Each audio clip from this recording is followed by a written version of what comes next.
Hello everyone, in this video I'm going to talk to you about two things. Firstly, how to structure your career on deck in the super yachting industry to set yourself up for success, and secondly, how I managed to get my first job as a chief officer on a 46-meter super yacht only 18 months after starting in the yachting industry. So firstly, what I want to talk to you about is what I consider to be the best way to get into yachting is to go to on the small boat route.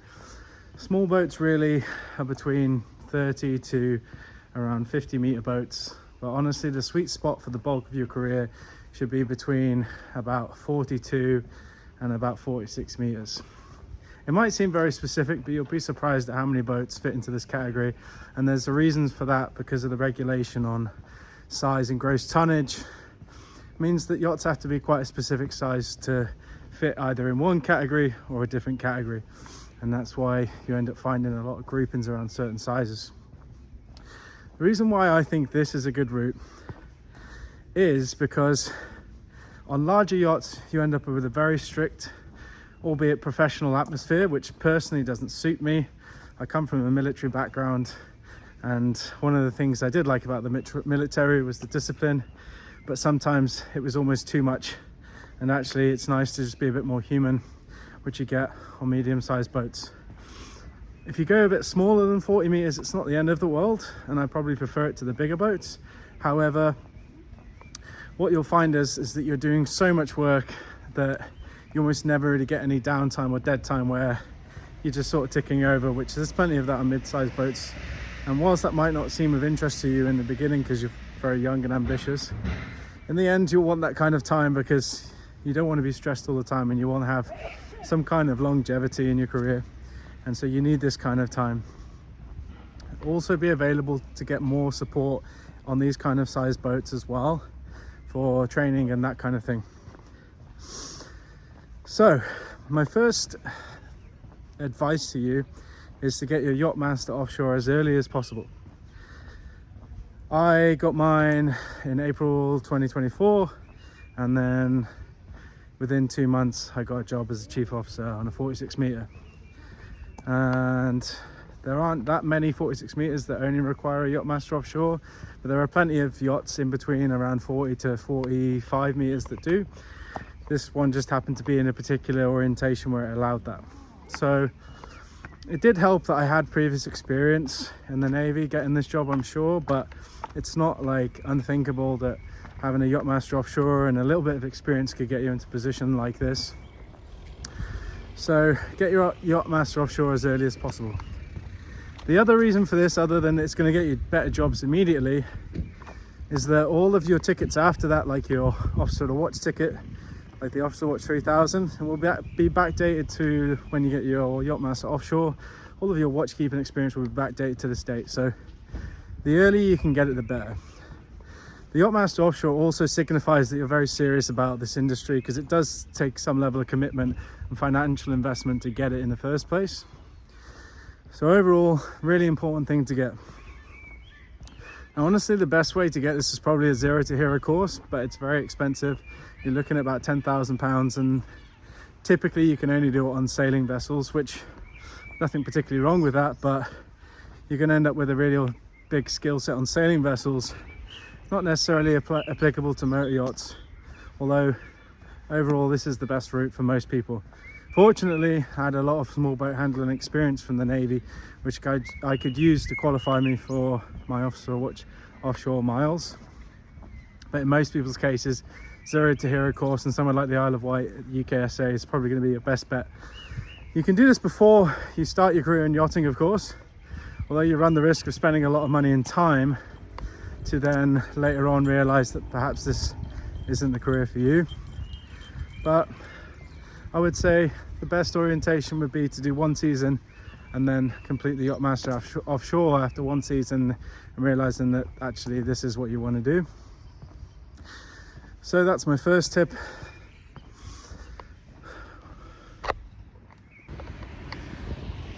My second tip is get other ancillary courses that people need to fulfill minimum manning requirement documents.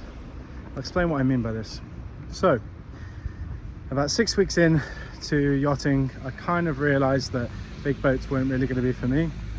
Remind me of being back at high school, and there was far too much hierarchy and far too much distance from people where I didn't really feel connected with the people around me.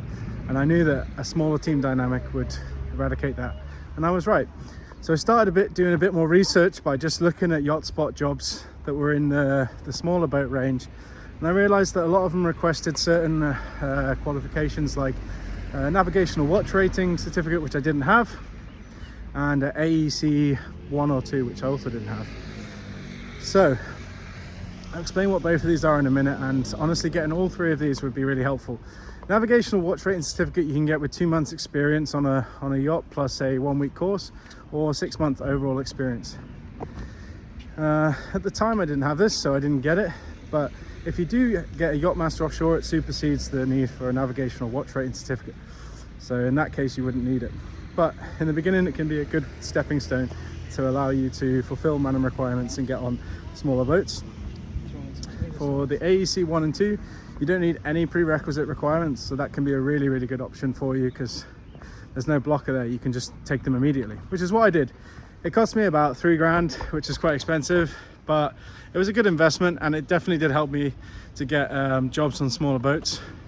It also makes a contribution towards going towards Officer Watch later on as well. So that's my second tip. Do as many ancillary courses as you can. These will be the most important. Other things like Powerboat Level 2 before you get your Officer Watch, or sorry, Yacht Master. Doing your PWC or jet ski course can be helpful too. But ultimately you want to meet these minimum requirements, and this is what's really going to help you. There's also a course called Medical First Aid at Sea, which most boats now have to have at least one person that's completed this course. It's additional to SCCW. I've also been told that can be useful as well. So that's my second tip. Getting the Yacht Master Offshore and getting these ancillary courses combined as quickly as possible will definitely propel your career. As I said, it will backdate from Officer Watch 3000 once you get these things. So once you get them, you're looking at about maybe 2 or 3 more years, and you should be able to get your Officer Watch 3000, which will allow you to work on boats up to about 80 meters as an Officer Watch or a Chief Officer, or any officer position.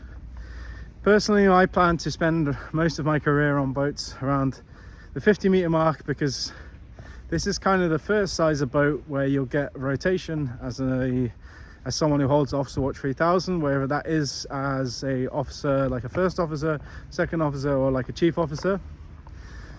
And ultimately, to have a real good work-life balance, you really want to be working towards rotation. So you're going to spend probably the first 5 years of your time on boats almost permanently, unless you do something like a 3-1 rotation on a bigger boat. But honestly, I don't think it's worth it, because on bigger boats, when you do those 3-1 rotations, a lot of the time you're working almost every day, because they know you get more time off. I'd rather have weekends in the places that I am, because I did yachting to travel, not to be working all the time. Although the work's good, it's not, I don't want to be doing it all the time. I want some kind of level of balance. So I think small boats is honestly better, medium-sized boats. Why wouldn't I go bigger than the 50 meter? Well, there's not that much increase in salary. There's a lot more increase in real estate and personnel. And honestly, I feel like the bigger the teams get, the less you are going to be close to your teammates. And I like having a small team of about, I'd say between about 8 to 12. Any bigger, you're just never going to be that close to some of the people on board. And it feels more like a job than it does feel like working on a boat in a crew. So personally, I think the sweet spot is like 50 meters. And also they're larger sort of mega yacht sizes, like 80 meter plus. It wasn't really what yachting was designed to be initially. It's a very relatively new thing in the last couple of decades. And for me, the old school way on like normal sized boats that can, like these ones here, they can get into normal sized marinas. I mean, you could probably fit an 80 meter in here, but after that you'd be pushing it, So what does that mean? If you're on a really large yacht, if it's over 100 meters, you're probably going to spend all your life at anchor at best, because you're too big to fit into most marinas. if that's how you want to spend your time and you want to trade that time for having more time off on rotation initially as a junior crew member on like a 3-1 rotation, then so be it. Personally, I don't prefer this orientation, so this is why I promote the small boat route. If you do go large boats, for example, as an alternative to the career plan I suggested you, they may fund your Officer Watch your Yachtmaster Offshore, and maybe even your Officer Watch 3000 later on in your career. And they'll probably only do this once you've given them a good amount of commitment up front. And there's lots of things that can go wrong in yachting to kind of thwart that process. So I take it upon myself to fund myself through most of my courses. So you're looking at committing 2-3 years to these boats to get this kind of support for these courses in most cases. Some people do get luckier, but that's probably average, with no guarantees that it's going to work out in the long term. And then eventually you're still going to be a deckhand or a senior deckhand, and probably until you get your Officer Watch. So it's like 5 years as a deckhand. Well, I didn't want to do that. I did basically 18 months as a deckhand, and then I've been chief officer now for 2 years. I'm getting a job as a chief officer now on a boat that, you know, is 44-meter charter yacht. It's a pretty damn good job. It's a lot easier to get through the season when you're in a senior position. It's a lot less stressful, even though you have more responsibility, because you're at the top. You have some level of freedom. So personally, I think this is the best way, and this is why I think small boats is the best overall, because you get a good balance in your team. You can get earlier career progression, and I think it's going to, for me personally, it's going to lead well into my next position, which when I get my Officer Watch 3000 in a couple of years, at the back end of that, I'm going to look for a rotational position on the boat, only slightly bigger. But guess what? I'll be going into that with 4 years experience as a chief officer, whereas people that maybe take the big boat route and they're taking 5 years to get their Officer Watch, they've not been in a senior position yet. In most cases, they've not been an officer, because on those boats you actually have to have the Officer Watch 3000 because of regulations.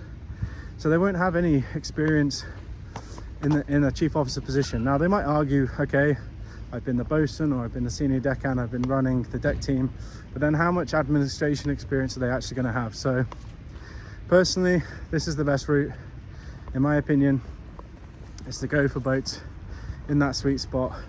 Or if you can't get in the sweet spot between sort of 40 and 45 meters, then I would go smaller rather than bigger. However, my only caveat to this, what I found in the beginning for myself personally is that it was very difficult to find jobs on smaller boats because of blockers like not having the Yachtmaster Offshore and not having a navigational watch rating certificate, because I was kind of forced to start learning on bigger boats. I would say actually they are better at training you in the basic stuff, but you will be doing that basic stuff for a very long time if you continue to stay there. So as a necessary evil, you have to do like what I did, take a job on a big boat, then take it and probably get some good training out of it, but just don't settle there. I've seen so many people settle there and they're not getting any career progression. And you know, I'm a bit older, I started yachting late at 29, and I see these young guys and I'm like, come on man, like how long you been here? 18 months and they're still doing the same thing. They're not even driving the tender yet, and you're just like, this is insane. Why would you stay on this boat? Like with that, and I'm talking about good guys, they're good at their job, you know, and I'm like, why would you stay? Out of what? Some kind of sense of loyalty in this industry? Ridiculous at that point in your career. And like, have loyalty to people that take care of you. Like on my boat, I've already been funded for 2 training courses. Never had that on any boat. Like 2 weeks in, they paid for 2 training courses for me in the next 2 months, all paid for, salary, everything. Okay, I'm gonna give them some loyalty because they're paid up front. Fair enough. That's probably the most loyal I'm gonna be. And when they're giving you nothing, they haven't even given you anything for your Yachtmaster, nothing, not letting you drive a tender, like why are you staying on these bigger boats? I just don't get it. So I hope that makes a lot of sense. Get your tickets early on that are going to make the biggest difference. Pursue a career on boats, which I deem to be the sweet spot in yachting. And then once you come out the other end with your Officer Watch 3000 ticket, you should be able to get a rotational position after about 5 years. That's what I'm aiming for personally. And once you're on rotation, you're kind of set really. I think it's a really good place to be. You can see yourself doing this a lot longer term the closer you get to that. when you're not working, you know, day in day out for months on end. Hope you enjoyed this video. Please follow, subscribe, like, share if you found it useful, and if you have any questions, just get in touch.